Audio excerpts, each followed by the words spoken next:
어떤 기관에서 한국 교회 성도들을 대상으로 설교에 대해서 조사를 한 적이 있습니다. 질문은 설교자가 어떤 내용의 설교를 할 때 은혜를 받습니까? 였습니다.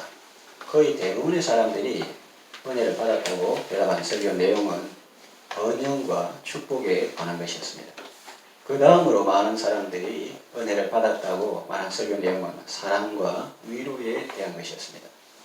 그 다음으로 많은 사람들이 은혜를 받았다고 말한 설교 내용은 은혜를 받았다기보다도 50% 이하 작은 그룹의 사람이 은혜 받았다고 말한 설교 내용은 책망과 회개에 대한 것이었습니다. 그리고 극히 소수의 사람들만 은혜를 받았다고 말한 설교 내용은 헌금과 헌신에 대한 것이었습니다.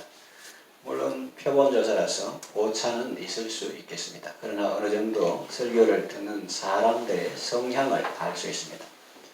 아무래도 현대인들은 삶이 많이 고달프고 지쳐있기 때문에 책망보다는 위로받는 것을 좋아하고 헌신보다는 축복에 관심을 가지고 좋아하는 것 같습니다. 어느 정도 이해는 되지만 그것이 옳은 자세는 아닙니다. 하나님의 말씀은 그 내용이 무엇이든지 간에 다 우리에게 좋은 말씀입니다. 피가 되고 살이 되는 말씀입니다. 꼭 필요한 말씀들입니다. 사람들이 회개에 대한 말씀을 듣기 싫어한다고 해서 설교자는 그 말씀을 회피할 수 없습니다. 설교자는 하나님의 말씀의 종이기 때문에 개혁교회에서 설교자에 대한 별명은 말씀의 종입니다. 말씀의 종이기 때문에 청중을 분석하고 살피는 것도 중요하지만 말씀의 주인이신 하나님의 마음을 알고 하나님의 뜻을 그대로 전달하는 것은 더욱 중요합니다. 그리고 우리에게 정말 필요한 것이 무엇인지는 우리보다 하나님이 더 잘 아시죠. 그래서 오늘은 회개에 대한 말씀을 전하려고 합니다. 회개의 유익이라는 제목으로 말씀드립니다. 회개할 때 우리에게는 어떤 유익이 있습니까? 첫째로 자신과 죄가 분리됩니다. 회개하지 않을 때는 죄가 자신과 분리되지 않아서 붙어 있어가지고 죄를 죄로 인정하기 어렵습니다. 죄를 객관화해서 보기 어렵습니다. 자신이 죄와 얽혀있고 섞여 있어서 무엇이 죄인지 무엇이 자신인지 분간하기 어렵습니다. 그러나 회개하면 자신이 죄와 분리됩니다. 죄가 자신에게서 떨어져 나가서 죄의 실체를 볼 수 있습니다. 회개하지 않으면 우선은 변할 수 있습니다. 그러나 그것은 마치 하루 종일 땀 흘려 일하고 안 씻고 자는 것과 같습니다. 피곤할 때 씻지 않고 그대로 쉬고 싶은 마음이 생길 수 있습니다. 그러나 그 유혹을 뿌리치고 씻고 쉬면 개운합니다. 시원합니다. 그래서 더 푹 쉴 수 있습니다. 성경에서 회개를 씻는 것에 비유한 경우가 있습니다. 예수님이 제자들의 발을 씻길 때 베드로가 어찌 선생님한테 내 발을 맡길 수 있습니까? 그렇게 사양한 적이 있습니다. 그때 예수님은 말씀하셨습니다. 네가 발을 씻지 않으면 너는 나와 상관이 없다. 그때 베드로는 그렇습니까? 그렇다면 저의 전부를 씻어 주십시오. 그렇게 말했습니다. 그때 예수님은 이미 목욕한 사람은 또 목욕할 필요는 없고 이제 발만 씻으면 된다. 그렇게 말했습니다. 그래서 우리가 예수 처음 믿을 때 기본적으로 회개한 그런 사람은 매일매일의 삶을 돌아보면서 발 씻는 것처럼 그런 회개를 할 때 주님과 바른 관계를 맺을 수 있다 하는 의미겠죠. 목욕한 사람은 발만 씻으면 됩니다. 기본 회개한 사람은 그 바탕에서 평생토록 매일매일 회개할 때 자신의 깨끗함을 누릴 수 있습니다. 매일 발 씻는 것처럼 매일 회개해야 주님과 좋은 관계를 유지할 수 있습니다. 회개의 유익은 사실 죄로부터 분리되는 것입니다. 둘째는 참 자유를 누리는 것입니다. 사탄은 회개할 필요 없다, 회개하지 말라 그렇게 유혹합니다. 네가 자백하면 여러 사람 앞에서 너는 부끄러움을 당할 것이고 벌을 받을 것이라고 말합니다. 그러나 사탄이 그렇게 사람을 유혹하는 데에는 왜 그렇게 유혹할까요? 그렇게 함으로써 사람을 움츠리게 하고 위축되게 만들고 평생을 죄에 매여서 종노릇하게 하려는 의도가 있습니다. 그러나 성경은 말합니다. 잠언 28장 13절에 자기의 죄를 숨기는 자는 형통하지 못하나 죄를 자복하고 버리는 자는 불쌍히 여김을 받으리라 했습니다. 본문에서도 말합니다. 만일 우리가 우리 죄를 자백하면 그는 미쁘시고 의로우사 우리 죄를 사하시며 모든 불의에서 우리를 깨끗하게 하신다고 했습니다.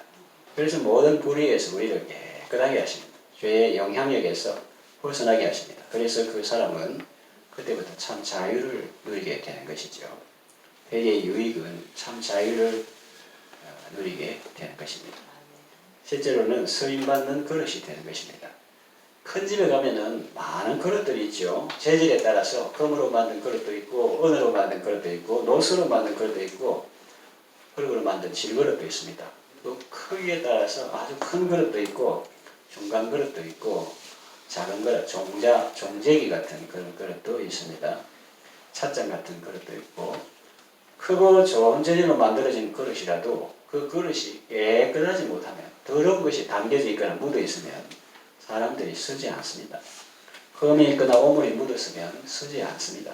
그러나 아주 작고 또 흙으로 만들어진 그릇이라도 그 그릇이 깨끗하면 사람들이 자주 사용하고 귀하게 사용합니다. 이 그릇은 사람에 대해서 말한 것이라 그렇게 볼 수 있는데 큰 집은 하나님의 집이고 이 하나님의 집에는 많은 사람들이 있습니다. 머리 좋은 사람도 있고 재능 많은 사람도 있고 언변이 좋은 사람도 있고 사람 친화력이 높은 사람도 있습니다. 사람들은 그런 것들을 귀하게 여깁니다. 그것도 넓은 의미에서는 외모라고 볼 수 있는데 사람은 외모를 보지만 하나님은 중심도 보십니다. 하나님은 중심의 진실함을 보십니다. 하나님은 깨끗한 사람을 귀하게 여기시고 사용하십니다. 회개의 유익은 자신이 깨끗한 그릇이 되어서 하나님께 쓰임받는 것입니다. 여러분 모두 하나님이 쓰시기에 합당한 거룩하고 깨끗한 그릇이 되어서 하나님께 귀하게 쓰임받으시기를 바랍니다. 이제 말씀을 정리합니다. 여러분 목욕탕에 가서 씻으면서 우는 사람 봤습니까? 왜 우십니까? 아유 내한테 붙었던 게 떨어져 나가잖아. 때 떨어져 나간다 아깝다. 이런 사람 봤습니까? 또 손톱 깎으면서 아이고 울면서 아이고 내 몸에 붙었던 게 떨어져 나간다. 그런 사람 있습니까? 없잖아요. 시원하다. 이렇게 하잖아요.